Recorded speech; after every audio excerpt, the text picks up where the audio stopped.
Okay, we are live. Hello, everyone. Thank you for joining us tonight. My name is Sarah, and I work with Buttonwood Winery, and I'm sitting here with some fabulous women winemakers to talk about the Central Coast AVAs. Just a little backstory for why we're here. It is Women's History Month, so we are celebrating the women in wine. And if you didn't catch us last week, we were talking with the women pioneers of our region. So people who have been in the industry for a while. They talked a little bit about the history and kind of the journey of women in the winemaking field. And this week, like I said, we're talking about AVAs, so the different microclimates of the region. Next week, we're going to be meeting at the same exact time with different people. We'll be talking about sustainability, which is definitely the future of our industry and really all of ag, I think. And the last week of March, we will be talking about different kinds of varietals that people are using, kind of the exploration and just unique things that women are doing in the field right now. So make sure you check out not only our previous one, which is posted on our YouTube page and our Facebook page, but also check in for our future events every Friday this month at 5:30. Great. So let's see here. We have a little bit of information about our wines and the events listed on a webpage on the Buttonwood website. It's listed in the description below, so make sure that you check that out. You can also get really great deals from all the wines and the wineries who are participating in this event. So make sure you check that out and get a sweet deal on some women-made wine. So we're just going to go around and do some introductions here. Laura, you want to take it away? Absolutely. Thank you, Sarah. So my name is Laura Roach. I'm the winemaker of Loubud wines, and my appellation is Ynez Valley, but I'm focused on the westernmost part of that. Awesome. Thank you. Samra? Hello, everyone. I'm Samra Morris. I'm the winemaker for Alma Rosa Winery, and my region is Santa Rita Hills. Excellent. Alice? Hey, my name's Alice Anderson. I farm a vineyard in Los Olivos, and my wine label is called Vive.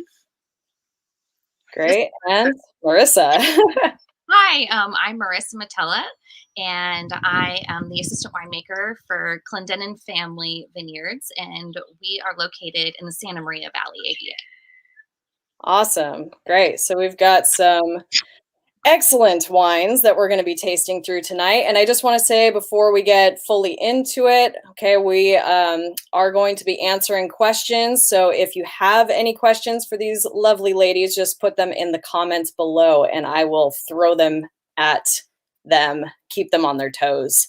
Okay, so we're going to start out with a little bit of geography and kind of get our understanding of the area that we'll be talking about. So I'd like to start with Laura. And why are the AVAs on the Central Coast kind of the ones to watch in California? Yeah, I love that question. I chose to make wine here on the Central Coast because I love Pinot Noir and Chardonnay. I love the diversity of all the wines that we can grow here. But what's kind of fun for this talk tonight is that we're all based in Santa Barbara County. So the Central Coast spans from San Francisco down to Santa Barbara. So we're the southernmost part of the Central Coast of California. And Ynez Valley AVA is one of the older AVAs that was established after Santa Maria Valley. And it runs east to west, which is really unique. But what I love about this region is that we have such a thriving farm community, a really active, young wine scene. And I think the quality of the wines are just really excellent. The styles that we offer are super diverse, and the atmosphere is just relaxed, educational, and fun. Awesome. Thank you. Thank you. And I would love to hear from Samra. just a little bit about what you wanted to say about this region. Yeah, I would definitely agree with Laura. It's the unique beauty of terroirs, of different microclimates that we have here. The influence of Pacific Ocean is what makes winemaker be able to make spectacular wines and grow all these different varieties successfully. And that's one of the reasons why it brought me here, is just to be able, together with the other winemakers, present all these beautiful wines. And I thought that it's gonna bring the people and our wines to show, okay, this is the reason why you have to come and visit Santa Barbara County. And I think the biggest reason is that I am proud of, and we are all, I'm sure, is that this is the county with the most women winemakers in the industry. And that is super exciting, and we should all be like happy for it. And I think in the future that will be a lot of people's reason to come and visit us. And I know every time when I talk to our customers, they're like, oh, you're the woman winemaker? I was like, yeah, we have the highest number. And it's like, they're like, oh, really? Wow. So that's super exciting. Totally. Yeah. Let's hear from the peanut gallery over here. You guys are messing around in the corner. What would you guys like to add to this? No, she cut herself and she was bleeding. And I had I'm to like, go get a you should go, put something on there. Excuse me. I thought I might have a Band-Aid in my diaper bag for Lucius, but I didn't know. Sorry, that's being a woman winemaker, and that, if you have a kid, you gotta kind of adjust. And no, I think my kind of little take on why Santa Barbara County is so compelling, and I think why there's so many young, passionate, entrepreneurial, especially ladies down here, is that it's a little bit lower of an entry than other regions like Napa or Sonoma. Fruit prices are a little bit more manageable. Winery lease space is a little bit more manageable. And it makes it slightly less daunting for somebody like me to come in and be able to start my own winery without any investors and make it happen. Shoot, I didn't even think of that. That's such a valid point, because it's not, it's expensive to start a winery. It's and it takes a long time for you in order to make a profit, growing the vines, barrel aging, many years. Leasing space, shoot. So, and being more affordable down here. Yeah, it's very valid point. Yeah. What were you going to say about Santa Barbara County? I was going to say just the weather. We're dealing with climate change, right? I don't want to admit it, but it's happening. And I am a big fan of Sonoma wines. I've visited there several times, and I have a friend that lives in Calistoga, and he was the first one to introduce me to Napa, because I've grown up being only exposed to Santa Maria and Santa Barbara County wines. And we noted, like, the last time we had a major wildfire down here was in 2017. And it really seems like up there, because of the beautiful area, there's forests, it's just very lush and green all the time, that, the fires are happening every single year, and they're just getting worse. And so they're having to modify. In fact, because of the wildfires that happened in 2020, we saw a lot of those wineries up in Napa and Sonoma were purchasing fruit from Santa Barbara County. Yeah. So it's just, I think, as time progresses, who knows, in 10 years, are there going to be a lot of, vineyards up in Napa that, oh, I can smell this. This is smoke taint. Yep, that's a Napa wine. No, Oh my gosh, we hope not. I know, but I would never want that, and I would never wish that on any place. Wildfires are so scary and terrifying. We know that fires happen here too. We do. So. We do. Knock on wood. Wait. Knock on wood. I got wood. Knock on wood. You see that? I'll knock on wood with that one. I don't think any of us want that. That's enough. Just a reason why I think that we're special and place to watch. And especially this year, like going on the Spire thing, we've seen all of these big wineries up in Napa and Sonoma and Santa Cruz coming down to Santa Barbara County, buying up all the bulk grapes and bringing them up so they have something to make and produce in 2020. Mm-hmm. And so I think that's going to be like an aha moment for Santa Barbara County. All of these big wineries, they're going to realize that we have really, really good and compelling fruit down here. Uh-huh. Yeah. And reasonably priced. It allows us to make our bottle prices more affordable. You know, I mean, when you have, you know, your price per ton is 25 grand, then of course the bottles of wine are going to be like $300 just to start. Totally. Yeah. Awesome. Well, thank you for that. That was great. I mean, those of us that are around here and that know this area, why would you be anywhere else, honestly? But you know, we're still kind of the little guys. I feel like, you know, we're just kind of not, we're glossed over a lot of the time. So it's good to get the word out. So let's, I think it's time to get into some wine. So I would love to hand this over to Laura and pop into what she's pouring tonight. Perfect word choice. And have a little chat about your AVA. Yeah, awesome. So I popped open my bubbles. So I make sparkling wine. I'm a traditional method sparkling producer here in Santa Barbara County in San Ynez Valley. And, you know, San Ynez Valley, we have a lot of fun and affordable wines, but we also have a seriousness that we can bring to the table with our Chardonnays and our Pinot Noirs, our Rosés, our sparklings.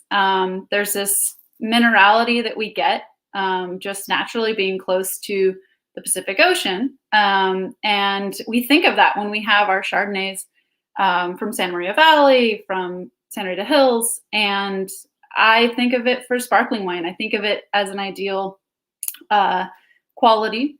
And so San Ynez Valley is the largest AVA within Santa Barbara County.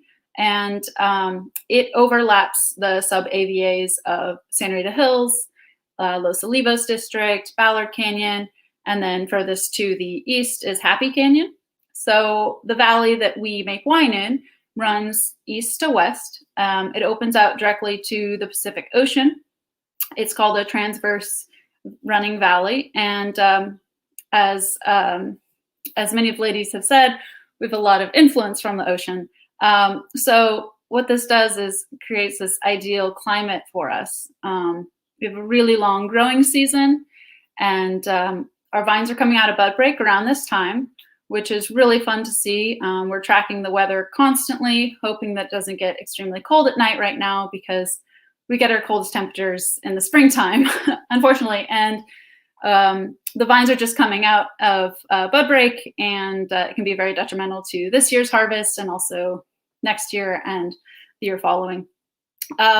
But these cold nights are really great for growing our fruit because we retain our beautiful bright acidity, and we create this natural balance and depth to all the wines. So layers, layers, layers. There's so much complexity to all the wines, but also like when people come visiting the area, we're like, just bring layers. It doesn't matter what time of year it is. It's cold at night and it's warm during the day. But so the valley running east to west, it's a lot more moderate as you get towards the coast, and a lot more drastic as you move inland. So we have warmer temperatures on the inlets towards Happy Canyon, and that's where the Bordeaux varieties really thrive. Sauvignon Blanc is absolutely stunning. I am tucked more on the west side, so actually outside of Santa Rita Hills. I'm buying fruit from Sabata Vineyards, which is a female-owned vineyard.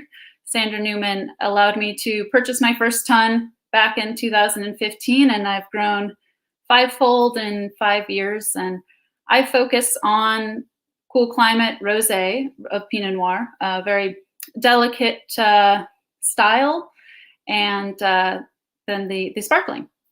So should I talk a little bit about the sparkling? Okay, cool.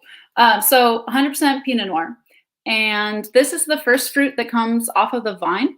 And I'll show you, this is 100% Pinot Noir. There's no color behind it. Excuse the rosé, beautiful rosé behind it. And what I do is I pick during veraison or just after veraison. So the fruit has just taken on pigmentation, and it's typically in the beginning of August, right around my birthday. It's perfect. Just when I want to start my busy season, jumping in and picking the fruit ice cold, nighttime temperatures, doing a nice gentle whole cluster press, taking that juice that's actually just a little bit pinker than this, and then that ferments into neutral barrels and stainless steel, and I age it in barrel for about 4 months, and then it goes into bottle. It re-ferments, and this sparkling aged for 2 years entourage, so on the yeast, and then was disgorged a couple months ago. So it's my current release for my club, my spring release, and then the rosé was just bottled and is out on the market now. So it's my 2020. Yeah, that's Loubud in the nutshell, but I'll come back around if we talk more about the region. Awesome. That sounded great. And like I said before, we have awesome deals going on all throughout the month of March. So if you want to grab yourself a bottle of the lovely Loubud, just check out her website or the dedicated website that we have on the Buttonwood Winery page. Okay. Wines, Laura. Yeah, we just want to tell you how much we're enjoying your rosé right now. So delicious. Oh, thank you. Yeah, I definitely haven't had this vintage, but yeah, not this vintage. I always love your rose, just your style. It's so like crisp, and the acidity's great. Yeah, just really spot on. Super complex, and you get like a lot of like the juicy strawberry flavors, but there's still like minerality and texture to make it a serious rosé, as serious as rosé needs to be. Drink this every day. You gotta grab that audio and post that all over your socials. Oh, I will. Don't worry. It's on YouTube, right? Awesome. Let's head over to Samra. Want to talk about your AVA and the wine that you're pouring? Yes. So yeah, I think I moved to this region in 2019 with my first vintage, and I want to say it's like first how much I fall in love with it, and all the vineyards I had opportunity to work with in the Santa Rita Hills. And I was really Alma Rosa's founder is Richard Sanford, so I had the opportunity that he gives me a tour when I moved here and show me the Santa Rita Hills. And as we all know, he's the founder and the father of the Santa Rita Hills. So it was really fun experience. And I believe he watched us tonight. He's promised he will. And he's so proud of all the female winemakers. And yeah, so Santa Rita Hills, Richard Sanford, after Vietnam War, moved to this region and tried to figure out where to plant Pinot Noir. And he was just driving in a car with his thermometer outside and trying to figure it out, measure the temperature. And every time when he would go 1 mile from ocean, he figured out it changes for 1 degree. And then he found the south corridor of Santa Rita Hills to plant the first vineyards in 1972, which is today famous for Sanford and Benedict vineyards that I'm sure Laura is very familiar with. So yeah, and then when he planted, he just figured out, studying geology and geography, he just knew that right here it's going to be perfect to plant Pinot Noir and to give us a good complexity, but also acidity. And that is what is special about this region, is what Laura also mentioned, is that funnel that we have. So as we all know, all the mountains on this side is going, well, Pacific Ocean is going from south to north, starting Chile all the way to Alaska. We are the only place where they shift east-west. And thanks to that, we're getting this cool breezes from the ocean and the morning fog. And that gives us that beautiful acidity and complexity in our wines. And I remember I will be in a vineyard. It can be like a hot August day and 2 p.m. I just start feeling those winds coming in. And that gives us opportunity to grow our grapes longer on our wines and preserve the acidity and complexity in our wines. And the other really important is our soils, that we're dealing mostly with our sandy and clay loam soils in Santa Rita Hills. And what I know fascinated me here is, I think today when we taste our my rosé, is the saltiness that because of the seashells that we still have in our soils give us that beautiful saltiness in our wines. And I think everybody who goes in a vineyard, I was like, oh, I have this rock, and I want to show. It's how you have a little seashells in our. Oh yeah, look at that. Yeah, we found this in our El Habli vineyard. So yeah, that our region is famous for the Chardonnays and Pinot Noirs, and we also well known for Rhone varietals that I believe are coming out amazing, and will be very good to see them competing with the other Rhone varietals from the other regions. It's super exciting. So we're gonna start with our two rosés today. So I'm gonna start with our Vin Gris. And this is coming from our El Habli vineyard, and I whole cluster press these wines, and I do go to the vineyard and I specifically choose lots. I taste all the grapes and decide, okay, this is gonna be my Vin Gris. And yeah, I bring it to the cellar, I whole cluster press it and immediately transfer it to the tank. So there's no any skin contact to preserve this beautiful salmon color that I love in rosés. And I think this rosé, has a lot of very wild strawberry notes and a lot of white fruit notes. What I love about it is the bright acidity that is very specific for Santa Rita Hills, and that we all find it Chardonnays. I know a lot of people come to the tasting room and they're like, oh, we don't want to taste your Chardonnay, it's buttery. I was like, no, you have to taste Santa Rita Hills Chardonnay. It's not what you think. And I love to see people just being like, oh, wow, this is really good. So yeah, that our Vin Gris, it's very bright, has a lot of bright acids. Sorry, Marisa, did I say something wrong? I think she took that bright acid as a Dog almost knocked over our ring light, and I'm like, no. Right. You guys should hear the sound effects, but then you wouldn't be able to hear the wonderful Samra talk. So. No, it's all good. The struggle is real on Zoom and live video, isn't it? Yeah. Continue. Yeah, so next to our Vin Gris, we're also making our Grenache Rosé. Oops.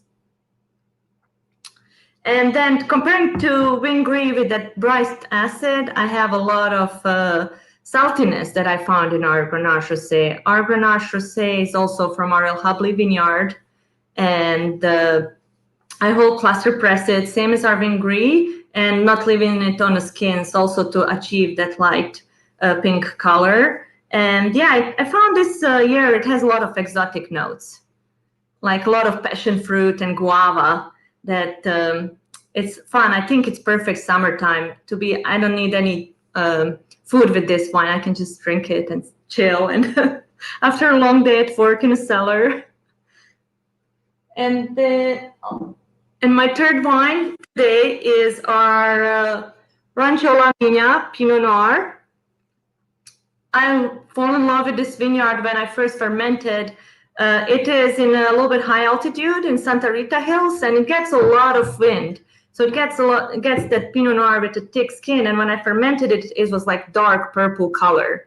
And I was like, oh my God, this is amazing. So it's a little bit more robust Pinot Noir from all the Pinots that we make at Alma Rosa. And I get a lot of dark fruits in it. And I age it in a 40% new French oak just to capture the terroir of the vineyard. And that, I believe, a lot of us in Santa Rita Hills don't want to use a lot of oak just to capture the terroir of each the vineyard that we work with. And I believe that is going to be the potential for us tomorrow to present our Santa Barbara County and why our wines are so special. Absolutely. I have a comment here. I don't know if you can see this. Goodland Wine Merchant. Yes, it's a good rock. I'm not checking the rock, sorry. Awesome, awesome. What did you guys just pour there, Alice and Marisa? Is that the Pinot? There it is. Boom. Oh, you guys are muted. Boom. Sorry. There we go. There we go. By drinking together, we can open more wines together. But we also, go ahead. No, I wanted to bring up we live right next to each other. So I didn't know that she was going to be participating in this wonderful, great meeting. And so when I found out, I'm like, oh, why not? Neighbor. No. Oh, yeah. You guys are part of your own bubble, so it's safe, right? Yeah. And 135 bubble. The 135 bubble. And I am vaccinated. Thank you, agriculture. No. Yes. Awesome. No, but this Pinot is lovely. And I wanted to say, I got a lot of watermelon on your vin gris. It was just so delicious. I just envisioned myself at the beach hanging out. Loved it. And we have a perfect place here to go to beach, so. We do. This is true. Oh, yeah. It's not today. Yeah, it's a little cold today. It's kind of just bringing up the marine layer. Sometimes you can depending upon how we move, the clouds kind of can come through, and it's really, it is really amazing. Just the different layers, like what Laura brought up, the transverse ranges that we have. That marine layer just comes over and settles, and it just hangs out and gives that wonderful blanket that I think is really special for Santa Barbara County that, Napa and Sonoma don't really get because they're not that close to the ocean. Yeah, totally. Santa Barbara. Go Santa Barbara. Go Santa Barbara. All right, Samra, are we good? Want to say anything else? I think we're good. All right. Well, we're going to move into these two over here. You can duke it out for who wants to go first. All right, Marissa's making me go first. So, well, do you have a white? I've got a rosé and a light red. Do your rosé, and then we'll do my whites. Okay, is that cool? Yeah, it is light red. It's a we can go anyway. It doesn't matter. So I'm just going to talk about Los Levos District for a little bit, kind of in general. So Los Levos District, it's situated, in between Ballard Canyon and Happy Canyon in the greater San Ynez Valley. So it's primarily alluvial floodplain, and that's what makes the region what it is. The vineyard that I farm specifically is called Ibarra Young Vineyard. It's one of the oldest vineyards in the valley. So it was planted in 1971. The first vineyards planted in the valley was by, I believe, the Betancourts, planted in 1968. So, yeah, it's planted to Syrah, Mourvèdre, Marsanne, Graciano, and Tempranillo. So what we have in our glass right now is the Graciano Rose. Love this as a rosé. It's cool, huh? Yeah, so fruity. Yeah, so I chose Graciano out of all of the grapes that I grow because it has the most acidity. I make natural wines. I don't add any yeast. I don't add any acid. I don't add any bacteria. You're a gambler. I sometimes don't add sulfur. So, which makes it a little bit trickier to farm in the area we farm. So Los Levos District has huge diurnal shifts, much like all of Santa Barbara County. So for your reference, You know, it got up to 118 degrees, 117 one day, 118 the next day, last September, right? Yeah. Last September. Fuck that shit. And then in the nighttime, in the evening, it gets down to like 60 degrees. So the shift is huge. And that's what preserves what acidity we have. But because we have huge shifts and our summers are getting hotter and our winters are getting less wet, I tend to pick earlier to make the wines that I want to make, which are fresh and lively and energetic and natural. Without, natural without being like VA or gross or anything. Like perfect representation of who you are. They all taste thank you. They all taste very classic, but they all also happen to be naturally made. So I have kind of an amazing situation where I'm in. So the people that planted the vineyard, the lady that planted the vineyard, her name is Charlotte Young. She planted in 1971. Her 3 daughters still own the property, and 2 of them live on the property. They're both organic farmers themselves. They just don't farm grapes. They farm row crops and raspberries. So it's like mega woman power central. And yeah, so we do everything. The vineyard's been organic since 1993, fully regenerative. It's our 3rd year no-till, biodynamic.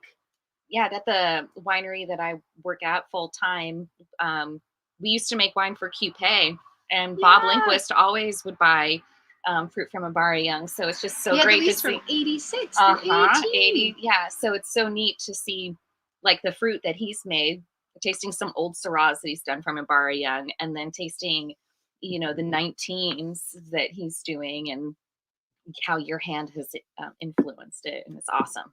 Cool. Yeah. Yeah, I make wines in a very different style as Bob, but no, that's okay. That's one of the things I love about wine. Wine is subjective, right? It's brings up memories, and you use your sense of smell. And, I know when I first started liking wine, or drinking wine, I definitely didn't like the type of wine that I like now. Totally. Totally. Give me something with a little bit of RS, and then I'm like, yeah, but now I would prefer that with a specific dessert. I wouldn't be like, yeah, I would like fill me up with some, sweet wine, please. No, that was okay. I'm going to talk about the rosé. Do it. How I made it. Yes. So it's whole cluster pressed, aged and fermented in stainless steel in a drum, a couple drums, and that's it. It's not through mallow. I stop mallow with sulfur in this case, and all my wines are unfined and unfiltered. So to bottle, very that's clear it. For being unfined, unfiltered. You got to rack twice. Yeah. Got to rack twice. Yeah. The secret. Rack twice. So yeah. Graciano, it's pretty popular in Santa Barbara County, mostly because of the Mourvedre mix-up. But when do you plan on bottling this? Next week. Next week. Very cool. On St. Patrick's Day. How lucky is that? Oh, it is lucky. Yeah, because I know we got to taste it in Shiners, and so I just wanted to make sure that people could get it. Yes, I don't have any wines bottled right now, so we are greatly anticipating the next bottling. Coming soon, right? That's the challenge of being a small food maker. If you have a tasting room, then you have to be able to make enough wine in order to fulfill that need. And then if you're really small and you only sell to restaurants, let's go. Okay, so the next wine, we're just going to go here. We were going to go crazy, but okay.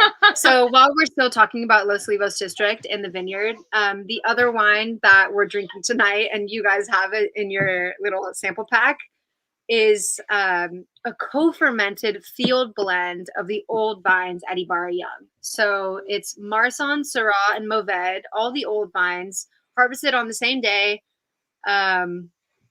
destemmed together in this case, and fermented in open top barrels Always mhm. nothing added. Just in this case, very lightly extracted. So I didn't do many punch downs or pump overs. Just for the winos, think of it like a carbonic, destemmed sort of thing. Oh yeah, And that's the pretty. intention of this wine was to make something a little bit fresher from the site. I have mostly red varieties, and I don't typically trend towards drinking heavy reds. So I wanted to make something else, springtime, fresh, lively. There's a whole bunch of other reasons why I made this wine, but that's one of them. Where is your? We have Amy asking, where is the vineyard located? Yeah, so it's right in between. If you're familiar with the area, it's right in between Roblar and Beckman, and you can't really see it from the road. It's a Check long, back a little bit. it's a long, narrow property that mostly like goes backwards, but it's on Ontiveros Road. That's where the vineyard is. Mhm. Cool. Awesome. Do you guys have any more questions about Los Levos? Did I talk enough about, I mean, we could talk about soil types. I don't know. So Do it. I can only speak from my vineyard specifically. I don't know everything about the surrounding area, but it is alluvial floodplain, and we have both Monterey Formation and Paso Robles Formation. So we have that like shaly stuff from Monterey Formation, and then we also have chert, oxidized chert, reduced chert from the Paso Robles Formation. What's possibly chert? Silica. There we go. For the people that don't know what chert is. It also could be from Franciscan Formation. I don't know. This isn't my specialty. I'm relying on the specialists to tell me these things. So yeah, chamise, shaly loam, sandy loam in some areas. So a few different soil types on the property. If you come out, we can talk about it. 100%. Awesome. Thanks for that. So, shall we round it out? Want to take us away? There we go. Yeah, I'll take us away now. What are we drinking? So we are going to start. I have the 2015 Clendenen family Second Coming Viognier. I'm going to start with the Viognier. I don't think you have that one, Laura. So the thing with Clendenen family, kind of like all of the other wonderful women that I'm talking with tonight, we're a very small production. Jim Clendenen is the owner of Clendenen family, and he is the head owner, winemaker, mind behind for a Bon Clemont. Rip it. And so this is where I work full time. And so I just wanted to represent the Clendenen family a little bit because we're so small. And the thing that he wanted to do that's different with this is these are legacy wines for his children, Isabel and Knox. And so he wanted to create something that will last forever, potentially. What got me into winemaking was old Chardonnay that Jim made. It was older than my birth year. You know, I'm like, man, I wasn't even a twinkle in my parents' eye when this wine was made. and so I find that fascinating. And so also when you're dealing with smaller wines, my kid is running around her. Oh, awesome. Thank you. No. Barrel age, extended barrel age. Are you going to show us your puppy? Yes. There's your fur baby. You have a fur baby. He looks so sad behind me. Sorry, I just had to show you guys that. No, I love it. Show them. Samra, where's your cats? No. I don't know. They're usually here. No, they don't want to bother me. I don't know why. This is me. I go on tangents all the time, so I hope you guys are going to enjoy yourselves. All right, so we're doing the Viognier. Excuse me. I laughed and coughed at the same time. This is planted at Bon Clemont Vineyard, which is in the Santa Maria Valley AVA. What's kind of neat about that area is that it dates back to the 1830s. That was when the very first vines were planted that they have records of. And it made an AVA, became an AVA in 1981. So there's a lot of history there, even though it's not well known like Napa or other areas that have been around for a really long time. But this Viognier, which was planted on a hillside in Bon Clemont Vineyard, I'm not sure if anybody's familiar with Santa Barbara County, but Fox and Canyon Road is a very popular road where there's a lot of wonderful wineries, and you can take that all the way down from Los Olivos, and then you can hit the town called Sisquoc, and Fox and Canyon and Palmer Road, they like dead end. And right where they dead end, that's where Le Bon Clemont Vineyard is. Oh, kidding.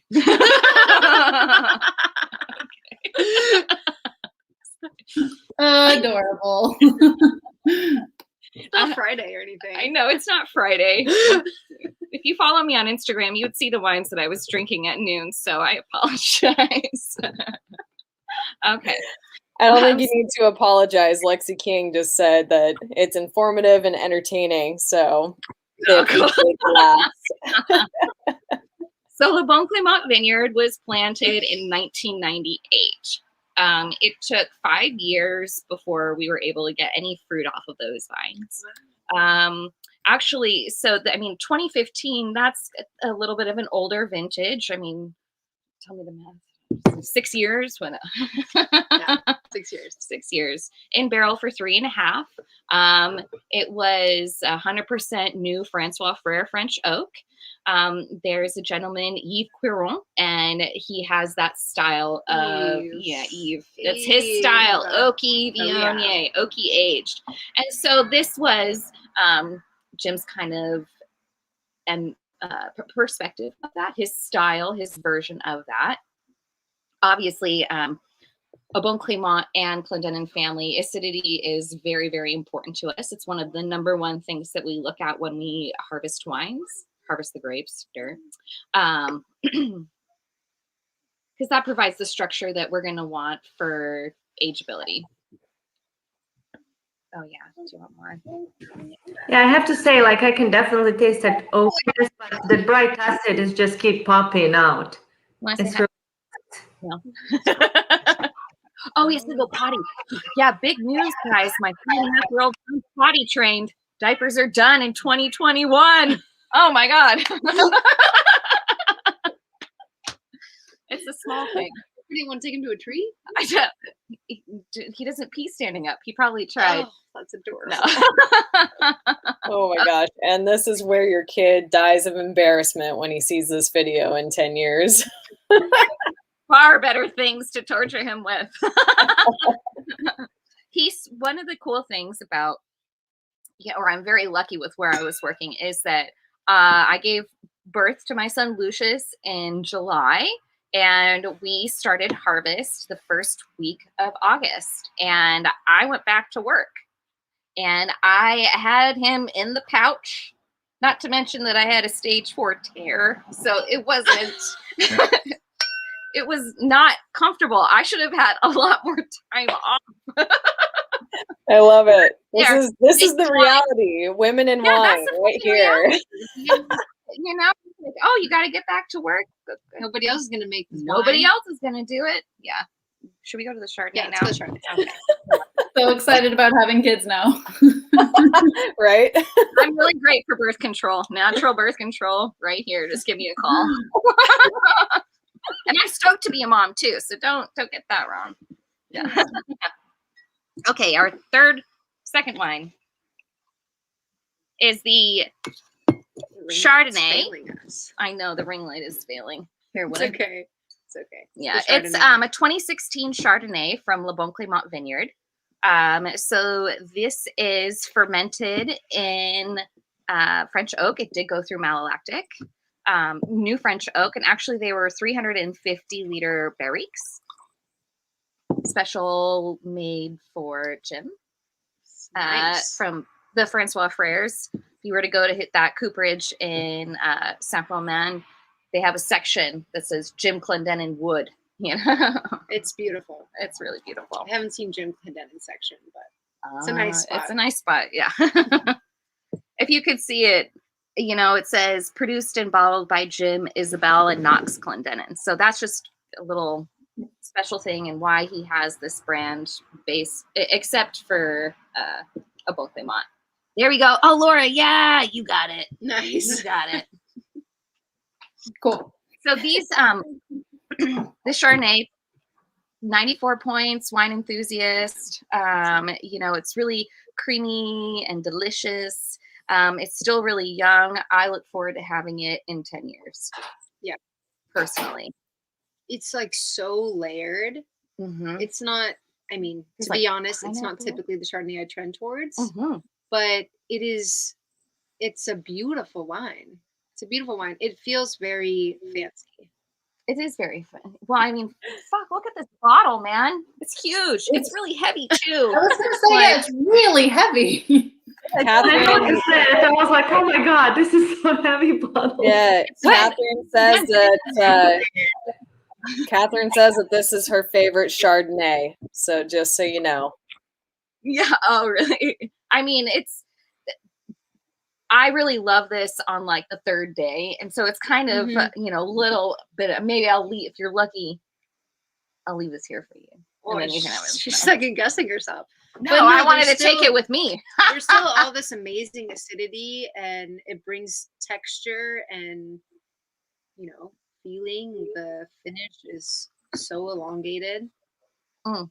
and it feels tense, even though maybe the alcohol might be high and there might be a lot of French oak. 13.5.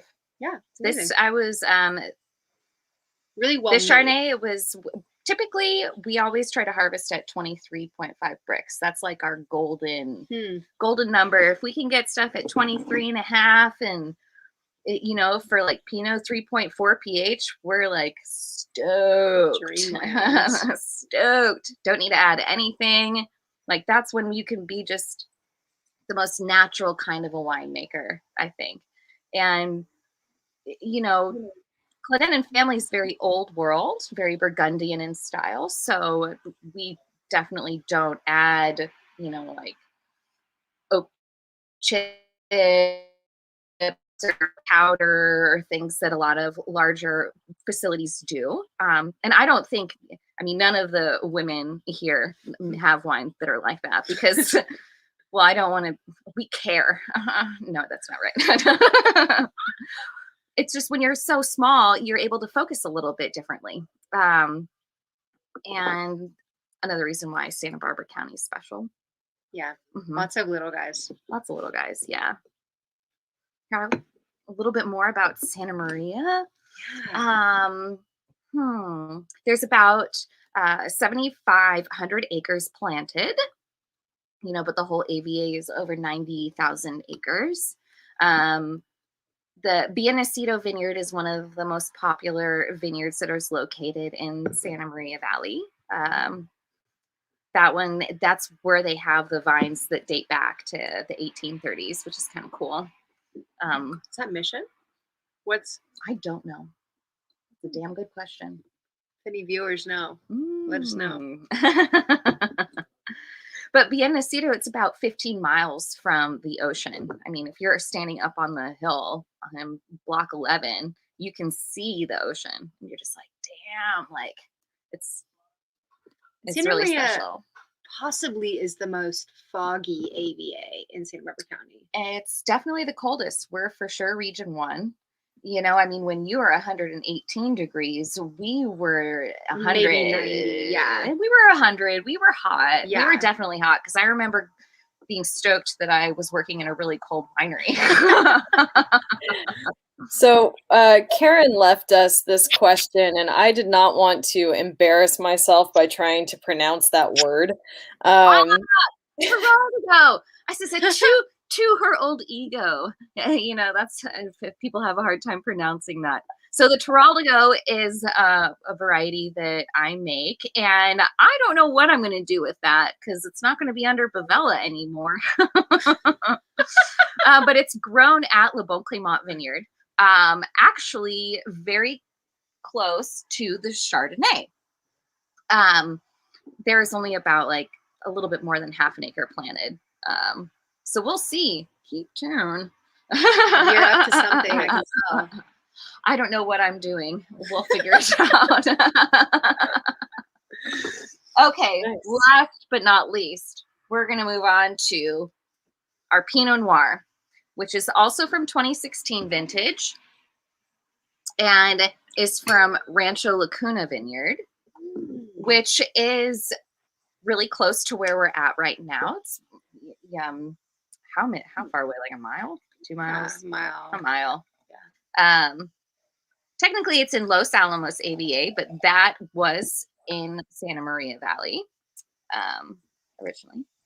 And just another small production, extended barrel age.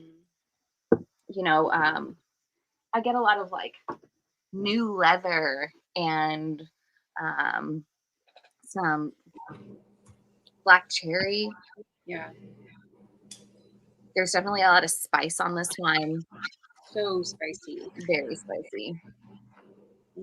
I'm so bad at tasting notes. I taste with shapes. Ooh. Not helpful. But that's good. You I said would love to very read your tasting shapes? notes. Did Tasting you with say shapes. shapes? Shapes, yeah. Yeah. Shapes. I don't know. I taste with like textures more than I just can't write tasting Well, notes. that's- It's my own excuse. Shoot, wine is total texture, right? You know, I mean, when you're talking about like, it's a middle point between milk, you know, and you're like milk and water. You have heavy viscosity, you know, in your mouth, and it just lingers, and then you have water, and it's like boom, gone in an instant, you know. So something I like about the finish on this wine is just excellent. Yeah, wow. It is it's got some tannin, which I like. Yeah, it does. Definitely good tannin on it. The whole cluster or just barrels? It's about 45% cluster. Cool. Mm-hmm. This is all 115, grown on a hillside. You know, the vines were planted in, okay, let me think. It was 2006. So they're young vines.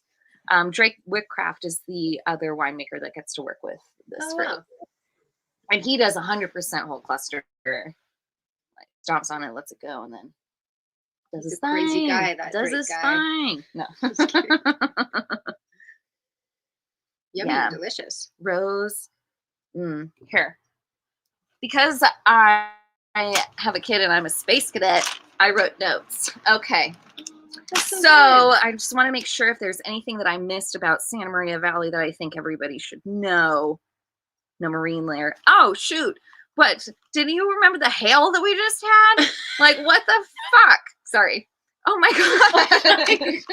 I couldn't believe that. You know, that was like the first time in Arroyo Grande that there's ever been snow, like so close to the ocean. You know, and I was walking around in the vineyard and I'm like just looking at all the tiny little, but like making sure that like all of our new, just fresh bud break was still there. I mean, it was paradise. Santa Barbara had 3 inches of hail on State Street. That's crazy. I grew up in Illinois. I moved away from the weather. Why the fuck is it coming back? I don't know. Well, you Sorry. know, that's actually a good segue to our conversation next week, which we lost our. Can you guys see them? No, they'll be back though, I'm sure. But that is an excellent segue to our conversation next week, which is going to be all about sustainability. So we're going to be meeting same time, same place, 5:30 on Friday, and we'll be talking about organic, biodynamic, and sustainable farming in the wine industry. Fantastic. I think we're going to wrap it up because we're here 55 minutes. I think that's pretty good. Would either of you like to unmute and say one last thing? Sure, yeah. I just want to say that this is a really special community community to be a part of. I've been here for 9 years making wine at Sanford Winery and then starting my own project. And as Alice has mentioned, it wouldn't have been possible without, of course, the affordability of the fruit and getting my foot into the door, but also the supportive community, the restaurant scene, the hotels. You know, everyone is really excited about the up and coming and the pioneers and just good wine. So it's a great region to be a part of. So super excited to be a part of it. Awesome. Samra, last words. These two are kind of bouncing in and out, but we'll just continue.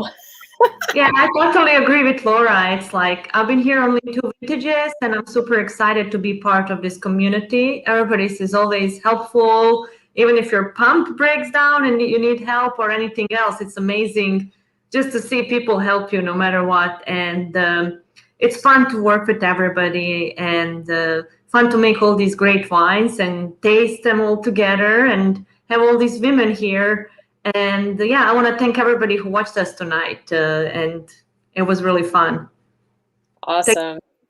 Yeah, it was great. Thanks everyone for joining us. Thank you ladies for showing up here and starting your Friday night with me. And I think Alice and Marisa just went off to continue the party somewhere else. Look, they're not even there anymore. They're gone. Hey, ladies. Oh, well. So everyone, thank you so much for joining us. Once again, we're going to be here the next 2 Fridays. If you want to grab some of these women's beautiful wine, check out their websites. They all have, just about everybody has some great, there they are. There we are. Some great wines and good deals going on right now. So check out their websites. Check out the buttonwoodwinery.com website. We have one dedicated specifically to the Women History Month, and all of their deals are shown there as well. So thank you so much. Have a wonderful weekend, and we will see you next time. Bye.